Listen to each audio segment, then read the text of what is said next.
नमस्कार मंडळी.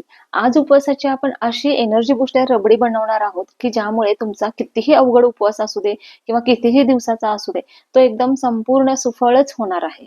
उपवास म्हटलं की साबुदाणा खिचडी आले, वडे आले, तेलकट चिप्स वगैरे आले, खूप वेळा चहा, कॉफीचं सेवन आलं. तर ह्याच्यामुळे काय होतं, बऱ्याच जणांना डोकेदुखी, मळमळ, पित्ताचा त्रास होतो. तर ह्याच्यापासून जर आपल्याला सुटका घ्यायची असेल आणि हे सोडून जर अजून आपल्याला काही पौष्टिक खायचं असेल, तर उपवासाला ही रबडी तुम्ही नक्कीच करून बघा. कोणत्याही जास्ती पदार्थांचा इथे तामझाम नाही. अगदी साध्या सोप्या पद्धतीने होणारी ही एनर्जी बूस्टर रबडी चला लगेचच पाहूया. इथे मी अर्धी वाटी साबुदाणा भिजत घातला होता. तो भिजल्यानंतर आता चांगला 1 वाटीभर झाला आहे. थोडे ड्रायफ्रुट्स घेतले आहेत, वेलची घेतली आहे आणि साखर घेतली आहे. तर प्रथम काय करायचं, इथे मी अर्धा लिटर दूध घेतलं आहे. ते छान गरम करून घेते. तर हे दूध जसं आपण बासुंदी किंवा खीर करत असताना कसं आटवतो, तसंच हे पूर्ण आपल्याला बऱ्यापैकी आटवूनच घ्यायचं आहे. तर चमचा घालून सतत ढवळून घ्यायचं आहे. बघू शकताय छान उकळी आलेली आहे आणि कडेला जी साय लागते ती सुद्धा चांगली खरडवून घ्यायची आणि ह्या दुधामध्ये परत परत मिक्स करायची. मग काय आपली रबडी एकदम मलाईदार होणारच.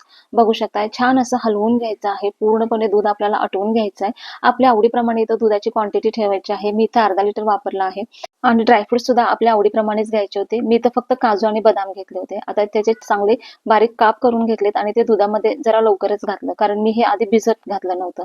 जर भिजले असते तर ते लवकर शिजले असते. आता हे ड्रायफ्रूट शिजावे म्हणून याच्यामध्ये घालून परत दूध छान आटून घ्यायला सुरुवात केली. आता ड्रायफ्रुट्स थोडेफार शिजत आले. त्याच्यानंतर मी जो साबुदाणा भिजत घातला होता, आता तो सुद्धा घातलाय. साबुदाणा सुद्धा याच्यामध्ये चांगला ट्रान्सपरंट होऊसपर्यंत असा शिजवून द्यायचा आहे.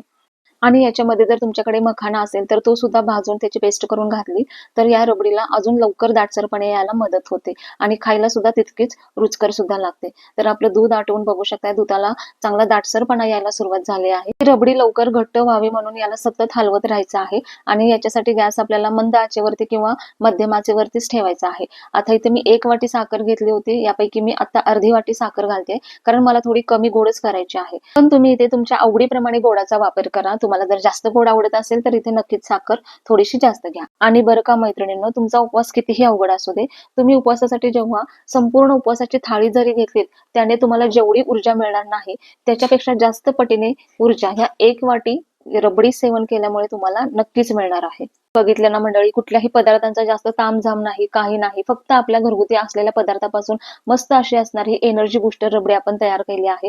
मस्त छान आता दाटसरपणा आला आहे. अजून जास्त सुवासिक आणि रुचकर बनवण्यासाठी इथे 1 चमचा छान अशी वेलची पावडर घालूया आणि मस्त याच्यामध्ये मिक्स करूया.